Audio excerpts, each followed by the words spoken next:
এপিসোডের স্টার্টিংয়ে আমরা দেখি যে তানজিরও বলে, হ্যাঁ আমি জিতে গেছি, আমি আমি জিতে গেছি, আমি আমার বাবার জন্য জিতে গেছি, আমি কামি ড্যান্সের জন্য আমি জিতে গেছি। পরে তানজিরও বলে যে আমার এখনো ফার্স্ট শেষ হয় না, আমাকে ইউনেস্কোকে যেয়ে হেল্প করতে হবে। কিন্তু হঠাৎ করে তানজিরোর একটা জিনিস রিয়েলাইজ হয়, অন্য একটা রকম একটা ফিল আছে। বলে না, এটা আমি অ্যাসেসের স্মেল আমি পাচ্ছি না, এটা অন্য একটা স্মেল। ডোন্ট টেল মি যে ওই ডিমন এখনো বেঁচে আছে। গাইজ, আমি তোমাদেরকে এক্সপ্লেন করতেছি কি হয়েছে। তানজিরো তো ওর গলা কাটছে, কিন্তু আসলে তানজিরোর গলা কাটা নেই। তানজিরোর গলা কাটার আগে ও নিজের গলা কেটে ফেলছে ওর থ্রেডের হেল্পে। মানে রাক্ষসের গলা কাটার জন্য খালি সোয়ার্ডেরই লাগে, ওরা যদি ওদের নিজের গলা কাটে ওদের কিছু হবে না। এরপরে আমরা দেখি ডিমন চারপাশে তানজিরোর আরো থ্রেড আনে, কিন্তু এর মধ্যে গিউ এসে পড়ে আর তানজিরোকে বাঁচায় ফেলে। আর 1 সেকেন্ডের মধ্যে যতগুলি থ্রেড ছিল সব কেটে ফেলছে। এরপরে ও তানজিরোকে বলে থ্যাংক ইউ এত কিছু করার জন্য, তুমি অনেক ভালো কাজ করছো। এরপরে ও 1 মিনিটের মধ্যে ওর ওয়াটার ব্রিডিং ইউজ করে সব থ্রেড কেটে ফেলায়। 1 সেকেন্ডের মধ্যে ও কেটে ফেলেছে, সাথে সাথে ও কোনো ওর জায়গা থেকেও ও নড়াও নেই। আর পুরোপুরি ও 2 সেকেন্ডের মধ্যে ওর গলা কেটে ফেলছে। সিন শিফট হয় আর আমরা দেখি ও সিস্টার ডিমন দৌড়াতে যায়। আর ওর পাশ দেখি যে ও তখন একটা ডিমন ছিল, কিন্তু অনেকগুলি ডিমন ছিল ওকে মারতে আসছিল। ও দৌড়াতে একটা ম্যানশনে এসে বসছিল। ম্যানশনে এসে ও দেখে লোয়ার র্যাঙ্ক 5 যেখানে থাকে ওখানে এসে পড়ছে। হ্যাঁ, এরপরে ও বলে প্লিজ আমাকে বাঁচাও। এরপরে লোয়ার র্যাঙ্ক 5 বলে আমি যদি তোমাকে বাঁচাই তাহলে তোমাকে আমার ফ্যামিলি হতে হবে। সেম ওকে বাঁচায় আর ওর ফ্যামিলি পার্ট হয়ে যায়। এরপরে ওর হালকা একটু ব্লাডের চুমুক দেয় ওকে, আরো ব্লাড দেয়, ওর একটু ব্লাড খায় ফেলায়। ব্লাড খাওয়ার পর ও অনেক স্ট্রং হয়ে যায়। এরপরে লোয়ার র্যাঙ্ক 5 ওকে বানা দেয়, ওর ফ্যামিলি মেম্বার বানা দেয়।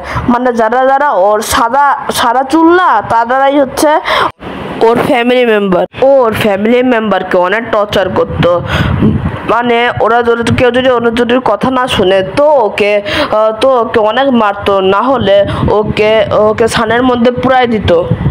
এরপরে সিন শিফট হয় আর ব্যাক স্টোরি এন্ড হয়। আর দেখে যে মোরাটাকে এখানে বন্দি করে রাখছিল। আর বলে যে যেসব যে ক্রিমের মতো যেগুলি আসছে না, ওগুলি ওর সব কাপড় চোপড় ফাটায় ফেলবে। আর একটু পরে ওর চামড়া ফাটায় ফেলবে। এরপরে শিনোবু আসা পড়ে।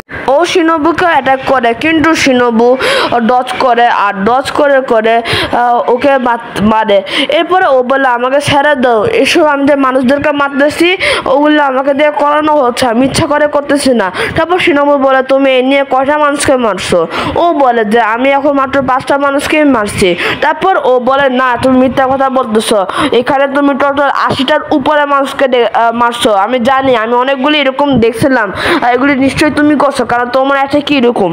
এরপরে আমরা দেখি যে ওর রাগ উঠে আর ওর উপরে ওয়েব দেয়। আর শিনোবু সিম্পলি ওইটা কেটে ওর উপরে ওর ব্রিডিং স্টাইল ইউজ করে ওকে অনেক ভালো একটা ডেথ দেয়।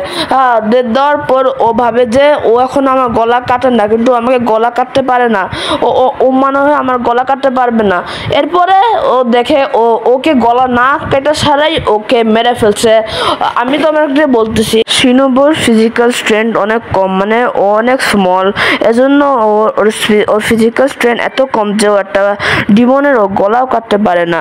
কিন্তু ওর সোয়ার্ডের মধ্যে পয়জন ভরা থাকে, এজন্য ওর সোয়ার্ডের সাথে যদি ওর একটা ডিমনের শরীরও যদি লাগায় তাহলেই ওটা পয়জন দিয়ে ওটা একদম মারা যায়। এরপরে শিনোবু বলে যে এখনো গেম এন্ড হয় নাই, বিকজ এখন আমাদেরকে ওই রাক্ষসটাকে খুঁজতে হবে যে রাক্ষসটাকে ওকে অর্ডার দিচ্ছে মারার জন্য, কিন্তু আমার কাছে লাগে যে গিউ ওকে অলরেডি মেরে ফেলছে।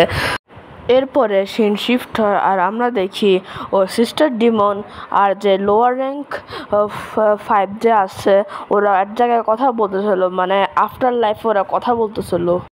এরপর ওই সিস্টার ডিমন বলে তোমরা কেন আমার সাথে এমন করছো, তোমার কি রিজনটা ছিল? এরপরে লোয়ার র্যাঙ্ক 5 বলে যে আমার ফ্যামিলির কথা, আমি তখন মানুষ ছিলাম, আমার ফ্যামিলির কথা একটু মনে নাই, আমি একটা ডিমন্ডের ফ্যামিলি বানাতে চাইছিলাম, বিকজ যদি আমার নতুন ফ্যামিলির ভালোবাসা দেখে যদি আমার পুরান ফ্যামিলির কথা যদি মনে পড়ে আমার, এজন্য আমি বানাইছিলাম।